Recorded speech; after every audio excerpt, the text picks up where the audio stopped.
Good morning, class 9. Today we are going to start the topic about factors that determine the quality of populations. So yesterday we have discussed about women are paid low compared to men. Why this was the reasons behind. We have seen that because of illiteracy, because of uneducations, unskilled, those who are working in unorganized sectors, they have been discriminated, and for that reason they are not getting equal wages as compared to men.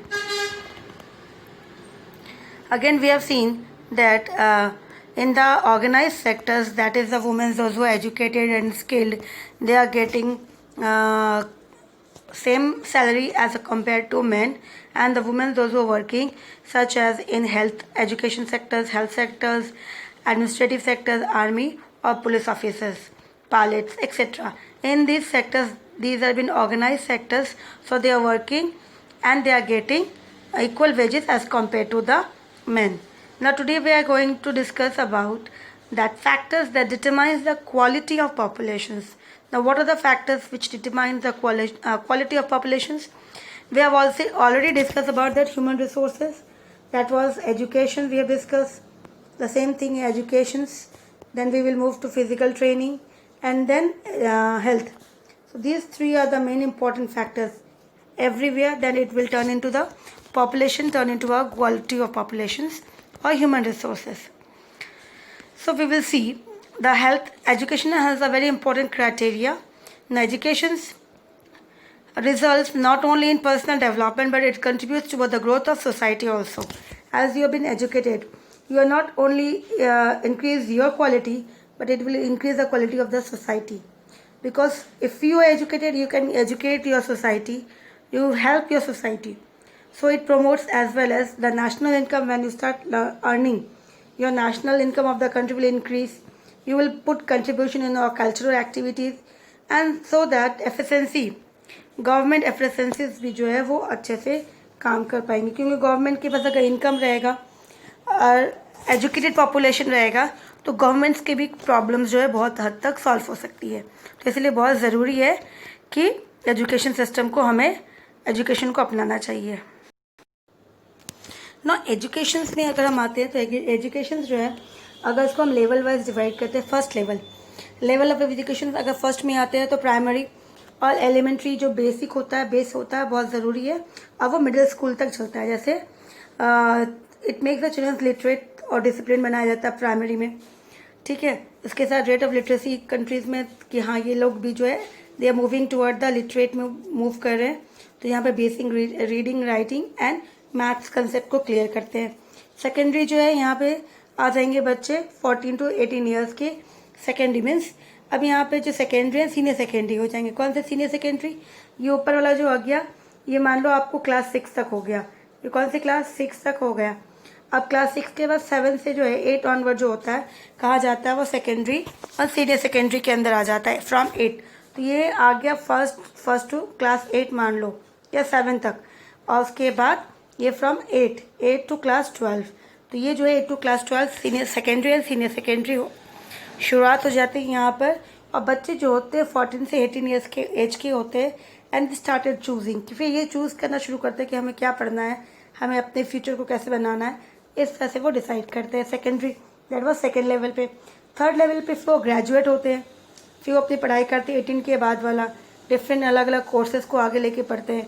और उसके बाद फिर उसके आगे जाते हैं, that was post graduate. Graduate and post graduate हो गया. उसके बाद वो प्रैक्टिकल, जैसे हमने कहा कि practical is very important. It makes the people expert in skill formation and pursuing quality jobs that need special and techniques to handle human as well as natural resources. तो ये वाला हो गया हमारा फिजिकल ट्रेनिंग. तो अब हमने पढ़ाई तो कर ली, अब हमें क्या चाहिए? फिजिकल ट्रेनिंग चाहिए. तो फिजिकल ट्रेनिंग जो है बहुत इंपॉर्टेंट है. फिजिकल ट्रेनिंग,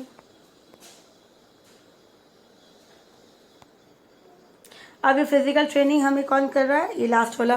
तो ये इस तरह से देखा जाए, लास्ट वाला जो इम्पोर्टेंस है ये बहुत इंपॉर्टेंट है, क्योंकि इससे हमें जो भी हमने किया उसे हमने प्रैक्टिकल में डाला, ताकि हमारी जो स्किल्ड है वो अच्छा हो जाए और हमें इजीली अच्छा जॉब मिल जाए. परस्यूइंग मीन्स आसानी से हमें वो जॉब मिल सकती है, because of whatever we have learn we have put in practical life and with the help of technical education.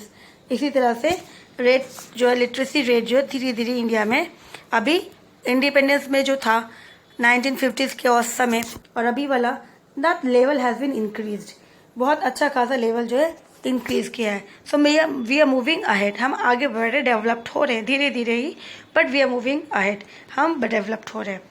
उसी तरह से ये सारे डाटाज है जिसके थ्रू बताया जा रहा है इनरोलमेंट कितना हो रहा है, इंस्टीट्यूट कितने सारे हैं, डिग्री वाले कॉलेज है, नंबर ऑफ यूनिवर्सिटीज़ है, स्टूडेंट्स कितने इनरोल हो रहे, और टीचर्स यूनिवर्सिटीज़ एंड कॉलेज में कितने सारे हैं। तो इस तरह से उनके डाटा है। अब हम लोग आगे बढ़ेंगे। सेकंड जो था, तो देखो हमने एजुकेशन के साथ ही दूसरा पढ़ लिया था फिजिकल ट्रेनिंग, तो इसीलिए यहाँ पे एजुकेशन के साथ ही ये इसके साथ ही ऐड कर दिया गया है। ठीक है, तो यहाँ पे जो सेकंड ये कर दिया यहाँ पे कि education first second third level हो गया, और ये पार्ट 2 दे दिया, दैट इज हमारा ये फिजिकल ट्रेनिंग वाला है। तो हमने एजुकेशन के साथ फिजिकल ट्रेनिंग कंबाइन कर दिया। अब हमारा थर्ड था वो आएगा हेल्थ। तो अगर हम हेल्थ में आते हैं तो हेल्थ में भी देखा जा रहा है कि health is an important factor, एक इम्पॉर्टेंट फैक्टर है जिससे डिटरमाइन करता है कि फिजिकल मेंटल एंड सोशल जो है किस तरह से लोग कैसे हैं, वो कितना हेल्दी है। उसके हिसाब से weak peoples and in peoples जो है वो ज़्यादा वर्क नहीं कर सकते हैं, जो बीमार होते हैं उनकी एफिशिएंसी कम होती है compare to the healthy. So hence if a country wants to rise up, अगर वो कोई भी देश हो, अगर वो सोचता है कि वो आगे बढ़े, तो उसे अपने पॉपुलेशन को क्या करना पड़ेगा, मेक हेल्दी एंड स्मार्ट। उसे हेल्दी बनाना बहुत ज़रूरी है, क्योंकि healthy body healthy mind he can work, तभी वो अच्छे से करेंगे, अच्छा सोचेंगे, तब वो कन्वर्ट हो जाएंगे and they will convert into it human resources, ताकि वो फिर बाद में ह्यूमन रिसोर्स क्या होगा, will turn into an human capital, क्योंकि वो कहीं भी कुछ भी बना सकते हैं और जिससे वो ultimately they can start earning. तो इस तरह से वो ह्यूमन कैपिटल में चेंज हो जाएंगे। तो ये सारा जो है इम्पॉर्टेंट क्राइटेरिया था जिससे हमें हमारा पॉपुलेशन को क्या बनाएंगे हम अपने पॉपुलेशन को क्वालिटी पॉपुलेट बनाएंगे। ठीक है, ये टेबल से इंफ्रास्ट्रक्चर्स ओवर द ईयर्स कि अब ये लोग SCPH जो है यहाँ पे लिखा हुआ है sub centre, PH means primary health centre, CHC community health centres कितने सारे हैं, ये सारा डाटा दिया गया है। ठीक है, ईयर वाइज कितने सारे बढ़ रहे हैं। तो इसी तरह से ये हेल्थ डिपार्टमेंट जो है हमारा गवर्नमेंट ने बना के रखा है, एरिया वाइज डिस्ट्रिक्ट वाइज जो हेडेड होते हैं, हॉस्पिटल्स होते हैं, ताकि वो लोगों के जो है प्रॉब्लम्स को सॉल्व करे और हेल्थ इम्प्रूव करे। Now our national policy has special focus on health of the poor section of our populations. तो हमारा जो नेशनल पॉलिसीज़ बनाया गया था, नेशनल पॉलिसी, उसमें जो फोकस किया था कि पुअर सेक्शन जो होते बहुत, क्योंकि उनको पूरा फुल न्यूट्रिएंट खाना नहीं मिल पाता है, उनकी हेल्थ इसीलिए वो बिगड़ती रहती है।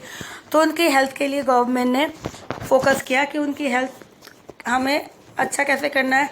तो गवर्नमेंट हॉस्पिटल फैसिलिटीज़ दी गई उनके लिए, free of cost medicine provide करते हैं, वैक्सीनेशन प्रोवाइड करते हैं बच्चों के लिए। ठीक है, तो increase in life expectancy and improvement in child care, ताकि उनकी जो है लाइफ स्पेन जो है वो बढ़े। ठीक है, लंबी उम्र तक रहे, इम्प्रूव करे चाइल्ड केयर में, बच्चों को देखभाल करे।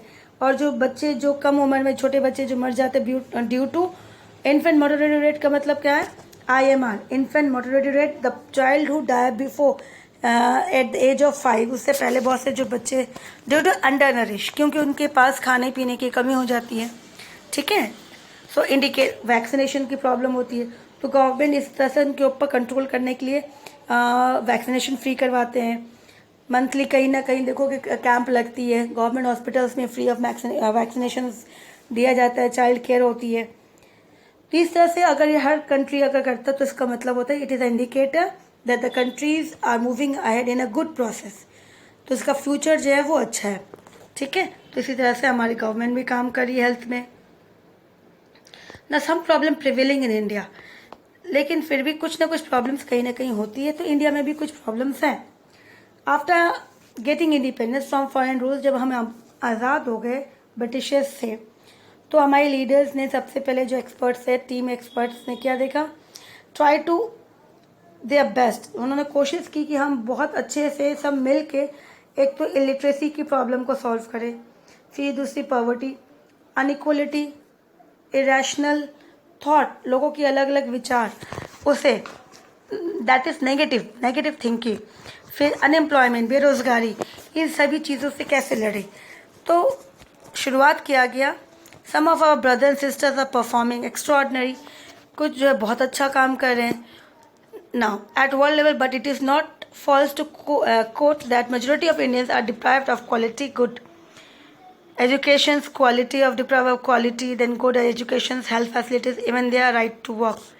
इतना करने पर भी कहा जाता है कहीं ना कहीं हमारे इंडियंस जो है अभी भी डिप्राइव्ड है, उन्हें अभी भी पूरी फैसिलिटीज़ नहीं मिलती है, जैसे फूडिंग हो, गुड एजुकेशन सिस्टम हो, हेल्थ ले लो, राइट टू वर्क जो है सभी को बराबर नहीं है, मतलब एम्प्लॉयमेंट सभी के पास काम नहीं है ना। वी कैन सी, साथ साथ हम देखते हैं जो छोटे होते यूथ होते हैं, ठीक है, यूथ मतलब हो गए जैसे मान लो 20 के बाद के जो बच्चे हैं, पढ़ाई लिखाई करने के बाद उनके पास कोई जॉब नहीं है, वो इधर उधर घूमते रहते हैं।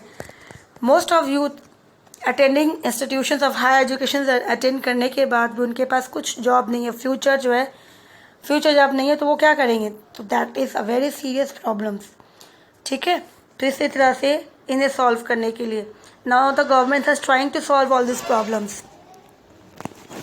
हमारे गवर्नमेंट ने और वो कोशिश कर रही है और बहुत हद तक उसे उन्होंने सॉल्व भी किया है, ठीक है। अब हम पढ़ेंगे व्हाट इज़ अनएम्प्लॉयमेंट। अनएम्प्लॉयमेंट किसे कहते हैं हम? अनएम्प्लॉयमेंट वो है जहाँ पे हम कहेंगे जिसको जो a person who is willing to do the job, उसे काम करने की इच्छा है, वो काम करना चाहता है, साथ साथ वो जो भी उसकी क्वालिफिकेशंस है, जो भी उसकी डिज़ायर, जो वेज रेट है, जो उसको रेट आज करेंटली जो वेज रेट होगा उसके अकॉर्डिंग ही, लेकिन फिर भी उसके पास कोई वर्क नहीं मिल रहा है, तो उसे हम क्या कहेंगे कि वो अनएम्प्लॉयड है। तो यहाँ पे definition, a group of peoples, a person between 15 to 59 willing to do the job, willing to do the work to earn money. Work करने के बाद अर्न मनी तो होगा, but if does not get work, लेकिन फिर भी उसको काम नहीं मिल रहा है अकॉर्डिंग टू देयर क्वालिफिकेशंस, उनकी क्वालिफिकेशंस के बेस पे, डिज़ायर वेज जो है उसके बेस पे भी, तो उसे कहा जाएगा दैट ही इज अनएम्प्लॉयड। अब hence a person we call as employed, अगर कोई ये तो अनएम्प्लॉयड हो गया, तो अनएम्प्लॉयड क्या हो जाएगा, इसका ऑपोजिट हो जाएगा कि क्या हो गया, the person who is a group, a people, a person or group of people between 15 to 59 years, he or she is desire to work outside its family,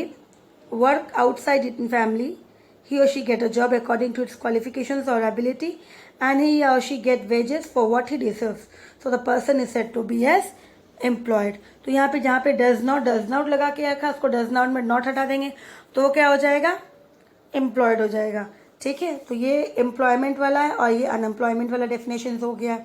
इसमें पॉइंट में बता दिया, इसमें वही चीज़ों को डिफाइन एक सेंटेंस में बता दिया गया। सो इतना ही फ़र्क है। पहला वाला वापस रिपीट कर रही हूँ कि अनएम्प्लॉयमेंट किसे कहेंगे, a person, a group of people, those who are willing to work but he is not getting job according to his qualifications और desire wages, the person is said to be unemployed, ठीक है। अब वहाँ पे does not को not हटा देंगे तो वो हो जाएगा, क्या हो जाएगा, एम्प्लॉयड हो जाएगा, ठीक है। अब आता है there types of unemployments in our country. अब बहुत सारे अनएम्प्लॉयमेंट तो बहुत सारे, लेकिन हम कैसे बोलेंगे, सो इसको कैटेगराइज किया गया है। सबसे पहले सीजनल अनएम्प्लॉयमेंट। ये सीजनल एम्प्लॉयमेंट कहा जाता है कि जब सिर्फ ऑक्यूपेशन जो भी काम हो रहा है वो कोई पीरियड के लिए होता है या फिर कोई सीजन के लिए, सीजन में ही दिया जाता है उसको, बाद में वो क्या है, उसके पास कोई काम नहीं है तो वो अनएम्प्लॉयड हो जाएगा। तो इसे कहा जाएगा कि ये सीजन में ही काम कर पाते हैं, तो बाद में फिर वो बेरोजगार है, तो इसको कहेंगे वो अनएम्प्लॉयमेंट, सीजनल अनएम्प्लॉयमेंट, ठीक है। सो जैसे यहाँ पे एग्जाम्पल ले लो, एग्रीकल्चर सीजन।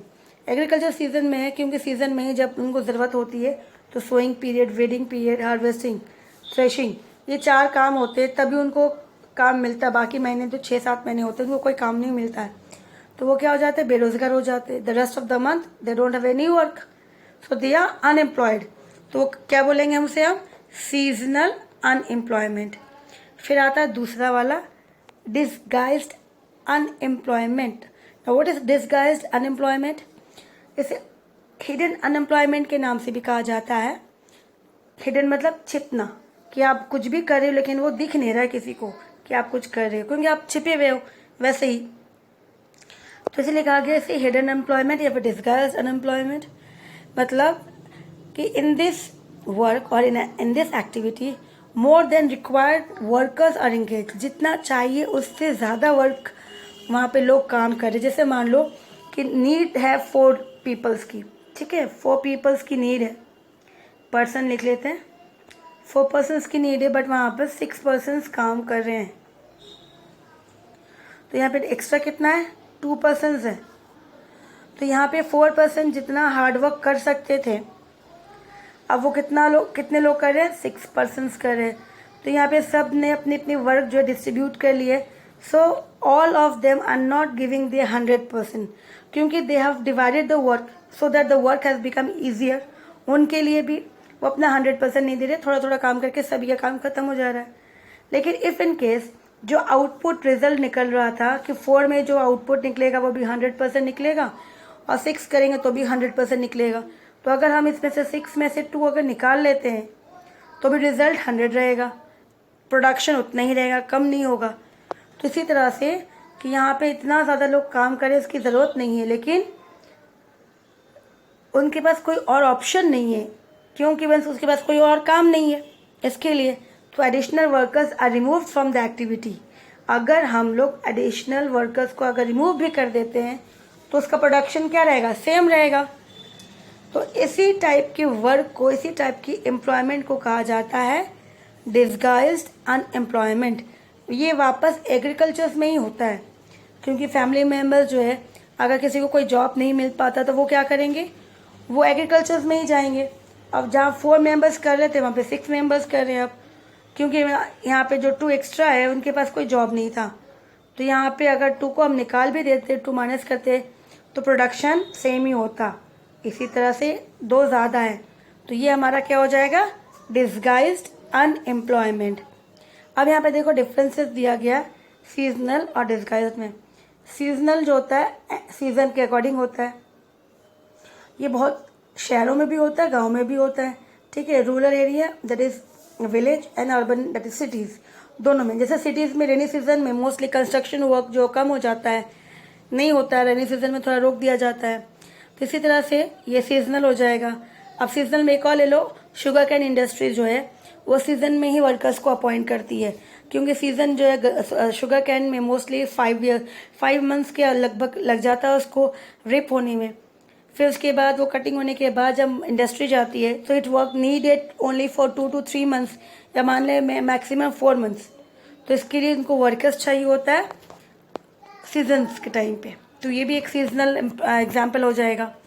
डिस्गाइज्ड एम्प्लॉयमेंट जो है कहा गया workers are employed because they are needlessly engage, क्योंकि उनका मतलब कहीं और जगह नहीं था इसलिए वो वहाँ काम कर रहे।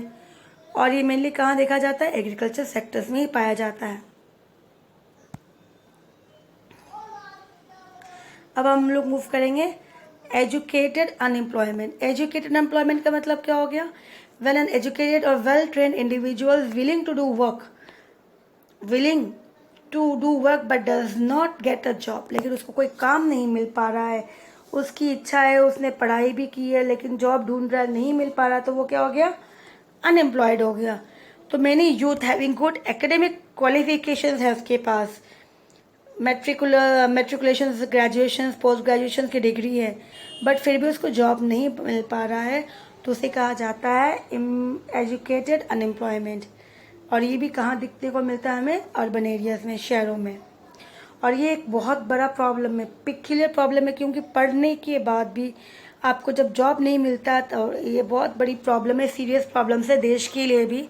अगर लंबे समय तक अगर उसको जॉब नहीं मिल पाता तो वो उससे इधर उधर भटकने से घूमते रहते हैं, तो क्या हो जाता है प्रॉब्लम कि वो यूथ जो है लंबे समय तक अगर कोई जॉब नहीं रहेगा तो वो डिप्रेशन में आ जाते हैं, फैमिली की प्रॉब्लम्स अलग उनको लेके चलना पड़ता है।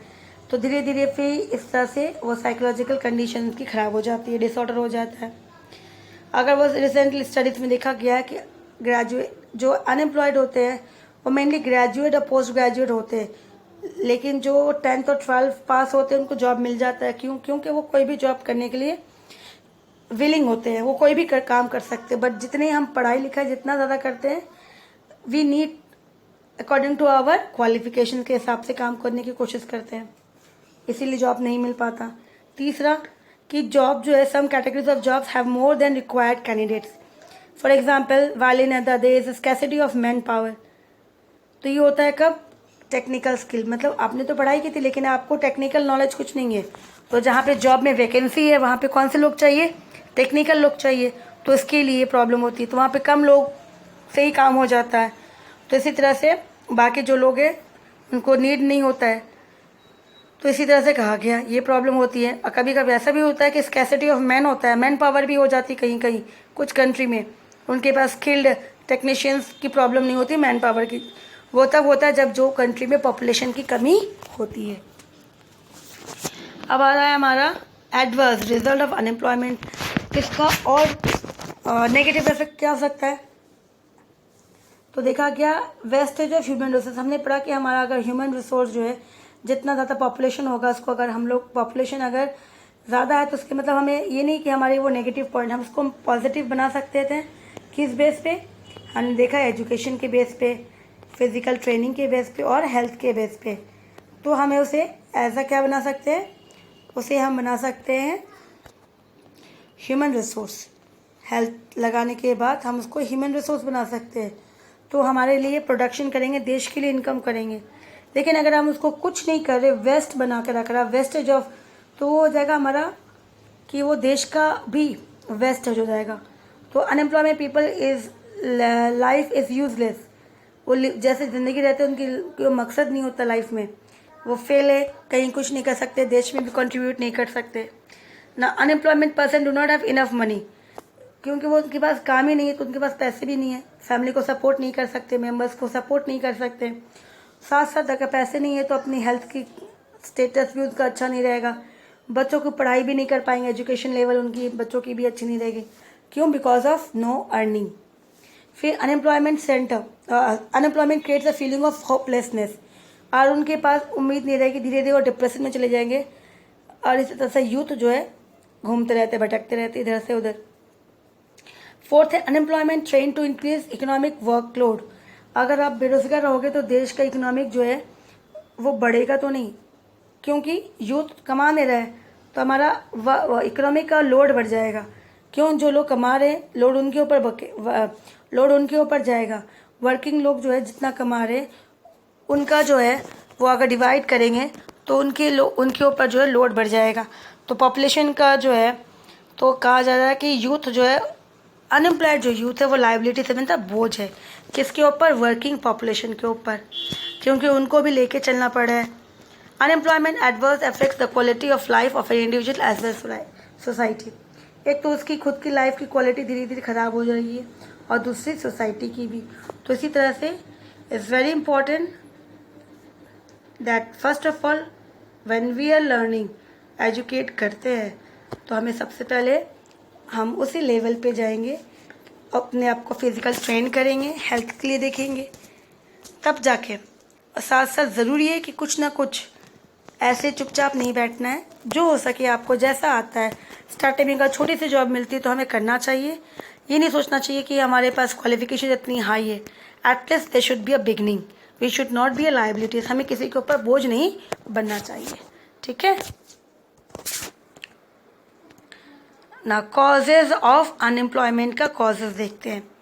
The problem of unemployment is the combined effects of many factors.